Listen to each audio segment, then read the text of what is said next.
Assalamualaikum warahmatullahi wabarakatuh. Kali ini penulis ingin bahas soal rem. Mungkin karena ada kecelakaan yang melibatkan rem di MotoGP, di balapan MotoGP Austria barusan. Media otomotif jadi bahas soal rem juga. Rem blong. Jadi medianya itu bahas rem blong. Cuma penulis jadi nggak paham ya. Media ini ngomong rem blong itu, ini media otomotif, lupa dari mana ya. Rem blong itu gara-garanya adalah karena selang remnya melar.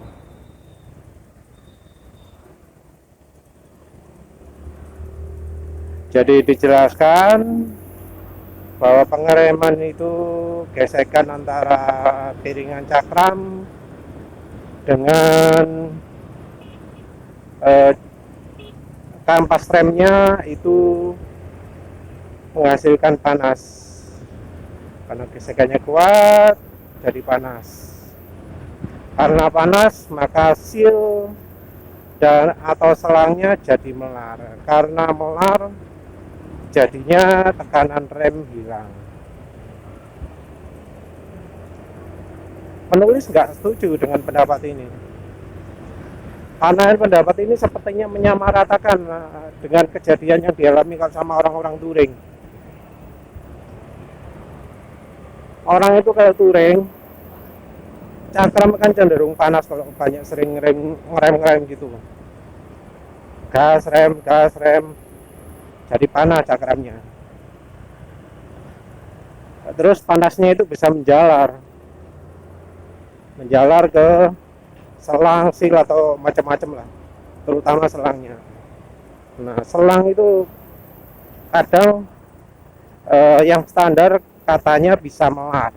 Nah, kalau selangnya melar karena panas, yang pertama dirasakan adalah remnya jadi berkurang pakemnya, jadi nyendal-nyendal, jadi membal, ada rasa membal gitu. Karena tekanannya jadi tidak tersalurkan dengan sempurna. Jadi selangnya membentuk kayak balon gitu.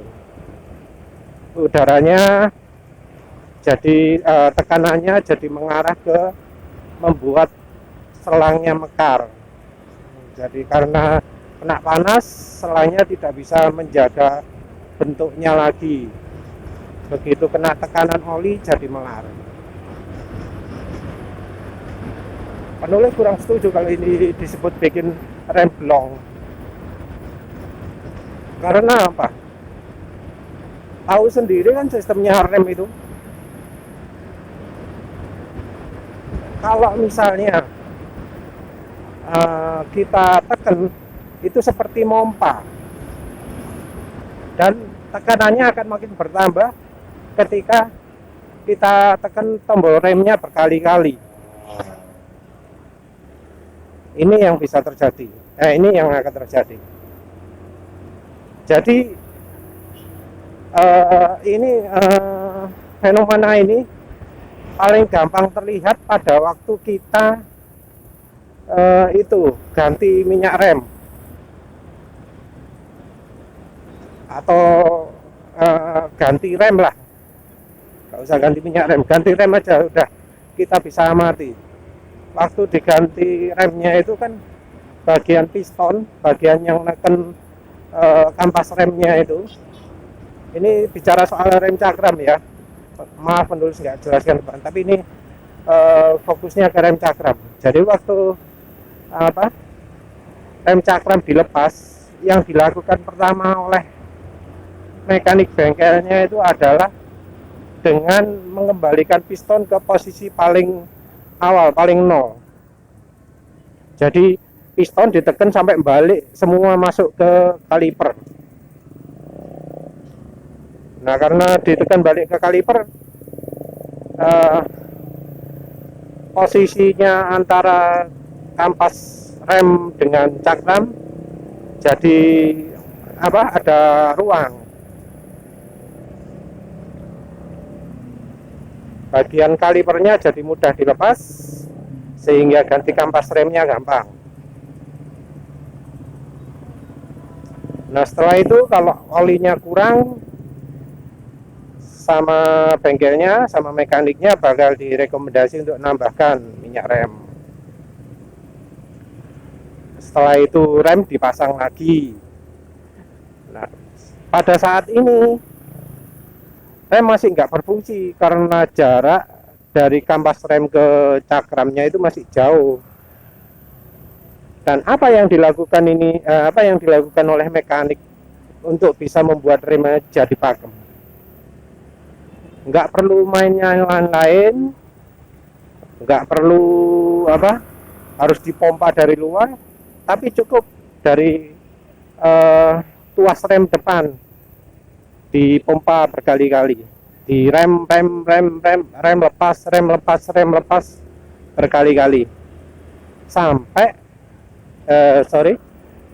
pada waktu di rem lepas ini piston akan makin lama makin keluar. Jadi begitu dipompa, tekanan dari tuas rem ini akan membuat pistonnya keluar.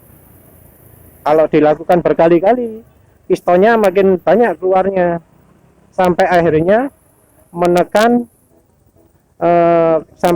kampas kampas remnya menekan cakramnya. Dan kalau sudah sampai keadaan ini, maka remnya akan jadi pakem. Mungkin ada komplikasi, ada misalnya macet atau apa, tapi idealnya kalau ganti kampas rem itu seperti itu. Butuh waktu untuk remnya pakem lagi. Tuas rem itu butuh dipompa, ditekan dan lepas berkali-kali. Nah, dari fenomena ini udah jelas. Kalau misalnya yang terjadi adalah selangnya melar, maka rem nggak akan sampai blong. Kecuali kalau selangnya pecah, selangnya sampai nggak balik awal. Tapi kan selama ini yang terjadi, motor yang remnya blong, mobil yang remnya blong, pasti kembali normal setelah kendaraan didiamkan misalnya setengah jam atau 1 jam atau 2 jam. Remnya balik normal lagi, nggak kelihatan ada perubahan apa-apa. Selangnya dilihat bentuknya ya tetap nggak belendung. Bagian lainnya ya tetap seperti awalnya. Begitu mesin udah dingin ya sudah, remnya udah dingin ya sudah. Kecuali kalau misal cakramnya mulet ya, lain lagi itu ceritanya. Yang jelas kalau biasanya habis rem blong itu begitu setelah didiamkan ya balik normal lagi. Selang sebelum dan sesudah rem blong, sesudah didiamkan 1 jam misalnya, nggak ada perubahan, nggak kelihatan ada bedanya.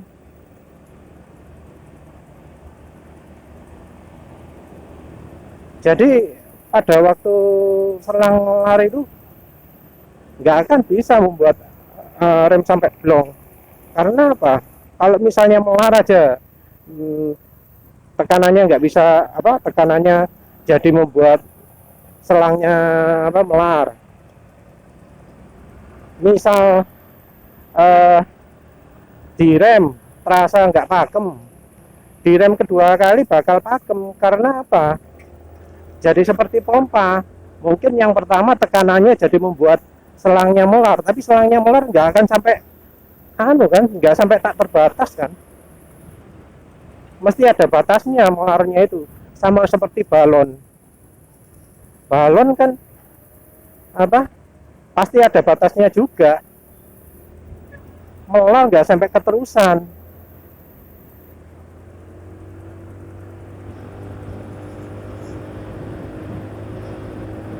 Jadi karena melarnya nggak keterusan, ada batasnya,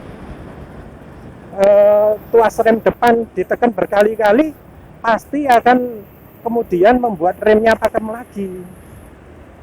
Jadi misalnya tekanannya pertama di pompa pertama itu cuma buat selangnya melar, membengkak jadi besar, ditekan kedua membengkak lagi, tekan ketiga sudah batas, tekan keempat sudah lebih pakem remnya, ditekan kelima lagi lebih pakem lagi remnya sampai batas maksimal kemampuan pengeremannya motor.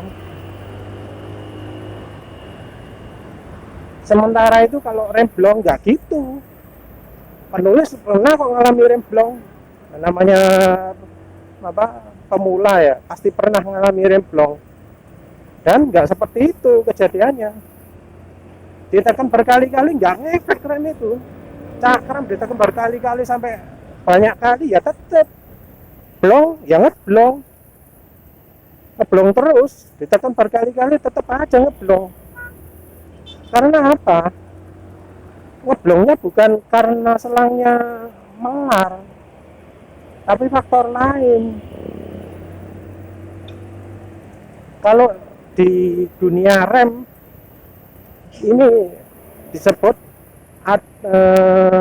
fitur fitur apa ya, fenomena vapor lock. Vapor itu kuat, VAPOUR, kuat. Lock itu ngunci. Jadi vapor lock itu terjadi karena saking panasnya suhu di dalamnya kaliper, olinya itu sampai mendidih. Dan saat olinya mendidih itu, ini bukan keseluruhan kaliper loh ya, tapi terutama bagian kaliper yang kena pistonnya yang kena langsung dengan kampas rem.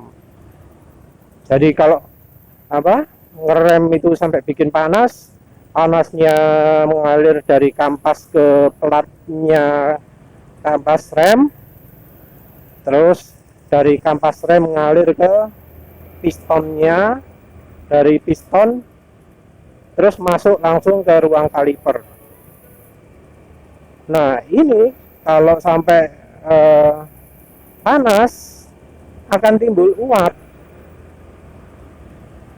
Kalau olinya ini sampai sudah menguap,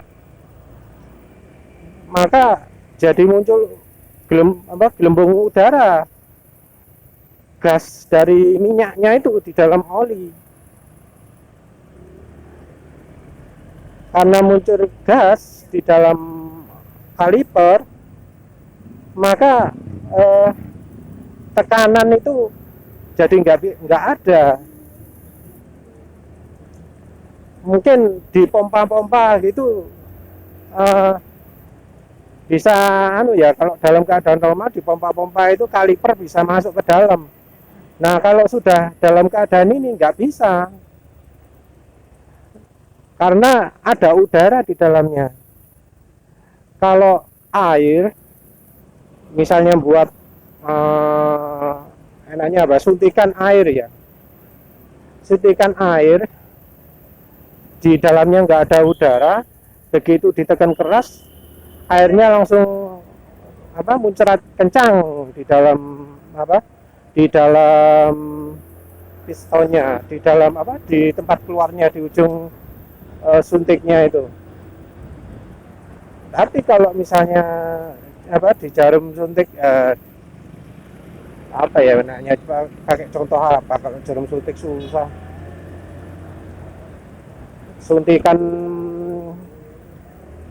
pokoknya suntikan aja Jadi kalau suntikan itu diisi air penuh terus ditekan, maka air akan meluncur di ujung satunya dengan kencang, karena yaitu tekanan air akan mencoba dilepaskan ke tempat yang terbuka, yang ada bukaannya. Sementara itu kalau ada udaranya nggak akan bisa kencang, udaranya itu jadi seakan-akan mampet, jadi seakan dipompa, seakan jadi penahannya tekanan waktu mompa ini. Nah, karena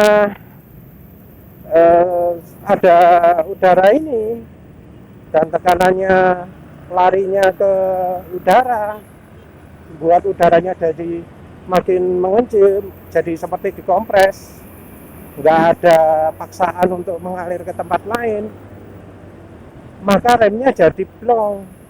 Karena kerja dari rem cakram itu adalah membuat cairan ini menekan bagian pistonnya. Kalau ada udaranya, tekanan ini jadi nggak kuat menggerakkan piston, jadi nggak kuat menggerakkan kampas remnya, jadi nggak kuat menekan kampas remnya. Remnya jadi blong. Walau ditekan berkali-kali, tetap aja blong. Karena sudah kadung ada udara di dalamnya.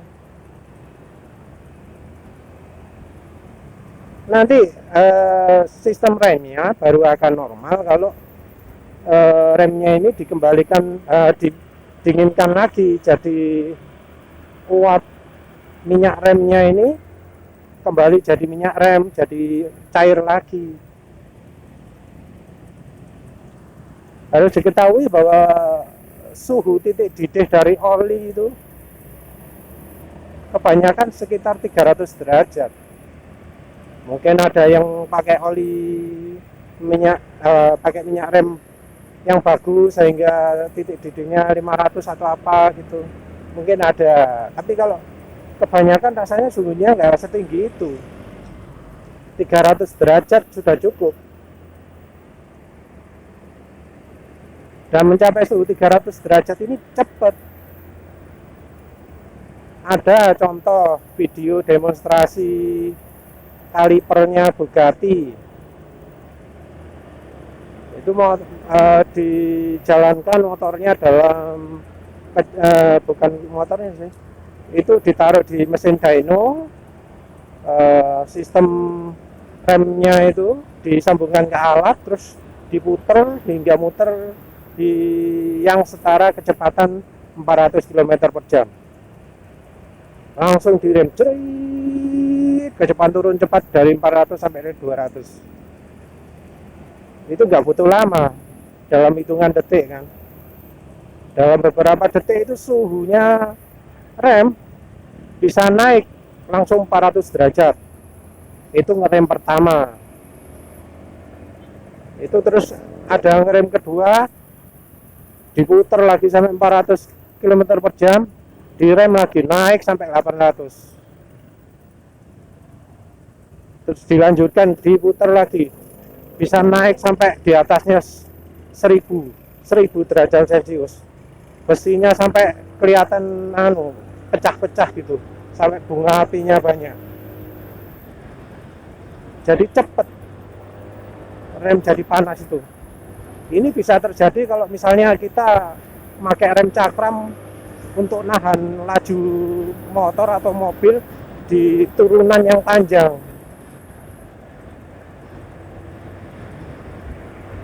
Jadi cepat nanti suhunya di kaliper itu karena pistonnya panas. Nah, kalau sudah panas jadi muncul gelembung udara. Kalau sudah muncul gelembung udara jadi ngeblong. Masih ditekan berkali-kali remnya nggak ngefek karena ada udara. Udaranya ini kalau ditekan mungkin nahan aliran minyak dari oli dari tuas rem. Begitu tuas rem dikembalikan, tekanannya juga dikembalikan lagi. Jadi tekanan ini nggak sampai menambahkan posisi piston, nggak bikin piston makin rapat ke cakram, tapi karena ada udara ya jadi membal gitu, jadi seperti neken balon. Begitu dilepas balik lagi posisi awal.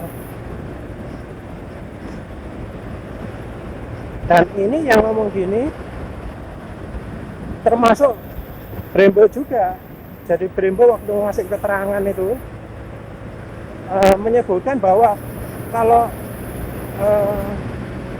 suhu suhu oli minyak rem terlalu panas, bisa mengakibatkan paper lock. Jadi akan muncul uap karena minyaknya menguap, karena minyaknya kepanasan.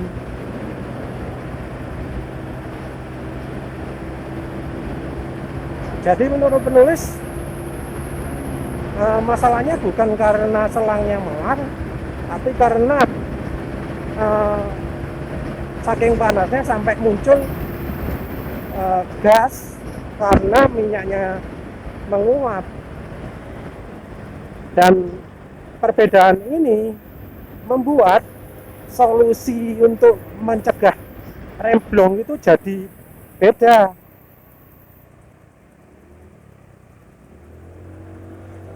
Solusinya jadi nggak sama. Coba lihat solusinya orang-orang itu kalau aftermarket yang jualan. Yang dijual apa coba? Yang dijual itu selang rem yang anti panas, selang rem tahan panas, selang rem anti memuai. Terus itu modelnya yang pakai besi-besi, pakai logam-logam, pakai anyaman logam, pakai macam-macam lah pokoknya, dibuat mengeliliti selang remnya, katanya biar kalau misalnya panas bisa cepat dingin. Jadi logam-logam yang dianyamkan atau dililitkan ke selang rem disebut bisa membuat selang rem tetap dingin. Selain itu ada juga yang bilang selangnya itu tahan panas, masih suhu sangat panas nggak kelar.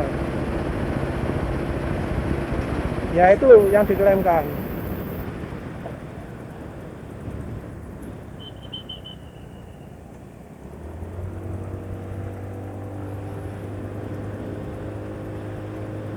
Nah, sementara itu solusinya di yang beneran gimana? Kalau solusinya di MotoGP itu ada beberapa macam ya. Yang satu pakai cakram yang besar dan lebih tebal biar penyebaran panasnya lebih bagus. Yang berikutnya pakai kampas rem yang lebih tebal, lebih lebar biar panasnya lebih cepat menyebar. Yang ketiga pakai minyak rem yang tahan mendidih, yang titik didihnya tinggi, minyak rem yang khusus untuk balap. Tapi sayangnya minyak rem untuk balap ini nggak cocok dibuat harian, itu masalahnya. Yang berikutnya Brembo ini kan masih pemula mungkin ya. Jadi baru di tahun 2020 memperkenalkan di MotoGP produk GP4, Brembo GP4, kaliper Brembo GP4. Nah, Brembo GP4 ini ada pendinginnya. Dengan pendingin katanya bisa bikin suhu di kaliper lebih dingin. Cuma nggak dijelaskan itu bisa mendinginkan yang bagian piston atau enggak, karena sumber panas kan dari piston. Katanya si MotoGP pakai apa sih tadi namanya itu, sesuatu yang ditempelkan di piston biar suhunya itu nggak naik tinggi. Penulis sudah jelaskan kemarin tapi sekarang lupa namanya apa. Pakai brake pads lupa lah, masangnya bisa pakai air atau dipasang permanen. Itu solusinya berikutnya. Terus sama satu lagi, Tapi ini apa, bukan dari Brembo-nya yang apa ngasih solusi, tapi dari tim balapnya, yaitu dikasih deflektor, dikasih pengarah angin. Jadi angin dari depan diarahkan ke bagian kaliper. Kalipernya didinginkan. Terutama sih yang harus didinginkan bagian kampas remnya kan. Nah, itu yang jadi sasaran. Jadi ada pendinginan seperti itu. Tapi tentu ini cuma efektif untuk motor yang larinya kencang. Kalau motor yang jalannya tiap hari cuma 60 km per jam, nggak ngefek. Kalau dibuat turun gunung yang paling kecepatannya cuma 40 km per jam, ya nggak ngefek. Nggak akan bisa pendinginannya efektif kalau cuma mengandalkan angin.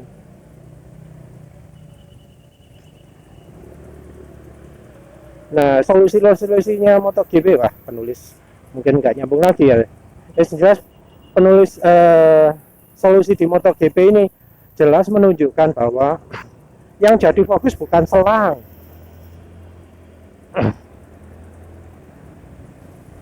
Di MotoGP itu selang ya wis tetap. Walau MotoGP apa Brembo revisi kaliper barusan kan apa finalis disalahkan, kenapa kok nggak pakai kaliper versi GP4, kenapa kok masih tetap yang lama pakai GP3, disalahkan salahkan kan finalis itu, yang lain ganti kenapa kok finalis kok nggak mau. Finalisnya sendiri alasannya di balapan sebelumnya di sama-sama di Austria, sama-sama di Red Bull Ring Austria apa itu, motornya nggak ngalami masalah panas itu, remnya oke-oke aja.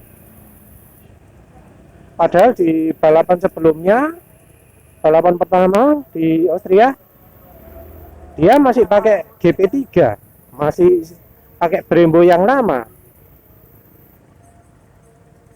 Dan selain itu di balapan pertama finalis nggak ngalami remnya nggak pakem, nggak ngalami remnya blong.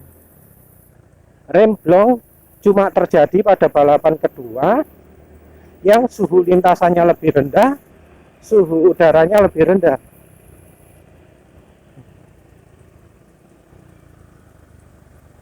Yamaha sendiri nggak nyangka bisa ada kejadian itu, karena ya mungkin perhitungannya ya kemampuan pemakaian pengeremannya sama antara balapan pertama dan kedua.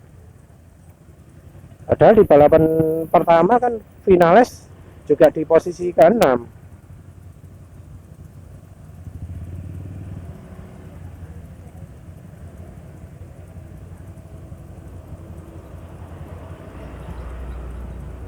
Jadi di motor finalis itu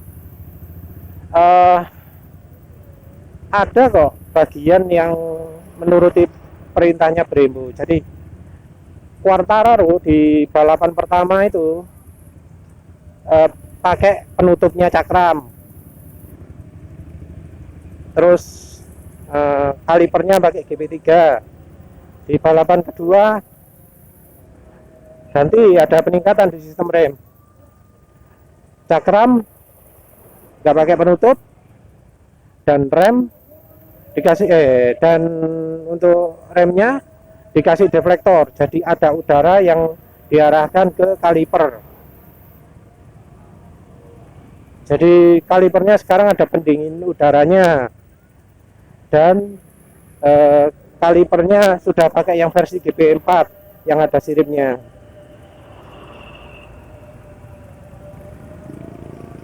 Jadi dari sisi ini menurut penulis finalis nggak bisa terlalu disarahkan, karena mungkin terlalu pede, dianggap Brembo itu merek berkualitas sehingga nggak sampai ada kejadian seperti itu.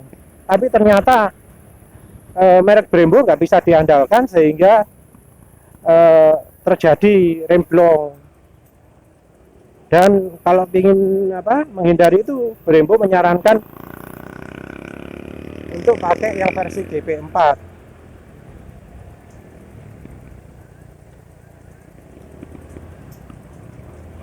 Brembo sendiri juga ada, tapi kasih syarat ke pabrikan, harus dikasih pendingin. Soalnya kalau nggak dikasih pendingin suhunya bisa lebih dari 200 derajat. Jadi Brembonya rupanya masih nggak bisa ngasih solusi yang full, harus ada ngerepoti pabrikan juga bikin bagian pendingin. Mungkin nanti makin lama ini disuruh, oh pendinginnya kurang besar, jadi ada ada panci depannya suspensi MotoGP yang tujuannya untuk mendinginkan itu mendinginkan kaliper, ya bisa aja seperti itu. Tentu mantep kalau lihat motor MotoGP depan pakai panci kiri kanan kan, keren. Nah, habis. Nah, sebenarnya ada solusi lagi loh. Kalau tujuannya adalah untuk mendinginkan, untuk mencegah panas mengalir ke kaliper. Dari sisi piston mungkin sudah cukup, tapi penulis nggak pernah lihat piston itu ada pendinginnya, nggak pernah lihat piston ada bagian sirip-siripnya. Padahal seharusnya ada solusi, tapi mungkin sulit diterapkan pabrikan karena ada patennya, yaitu dengan menaruh pendingin di antara kampas rem dengan piston. Jadi ada lapisan pendingin. Pendinginnya itu bisa pakai sirip, bisa pakai kisi-kisi, pakai radiator, macam-macam lah, terserah solusinya. Kalau perlu bahkan kampas remnya pun diganti, bahan tetap pakai kuningan atau apa, seperti yang sekarang dipakai di MotoGP itu, sekalian ditambahkan dengan kisi-kisi pendingin yang ukurannya cukup besar. Jadi modelnya itu kayak pendinginnya di transistor, pendinginnya CPU macam-macam itu, tapi dipasang di bagian kampas rem. Jadi ada platnya keluar, terus nyambung ke kisi-kisi pendingin. Dan ini kalau menurut Kulsim yang sudah buat produknya, suhu rem bisa turun dari 350 hingga ke 250. Ada yang dari 400 ke 250. Jadi solusinya beda antara kalau rem blong gara-gara cakram dan rem blong gara-gara selang. Jadi harus dibedakan, dan penulis cenderung berpikir blongnya gara-gara cakram.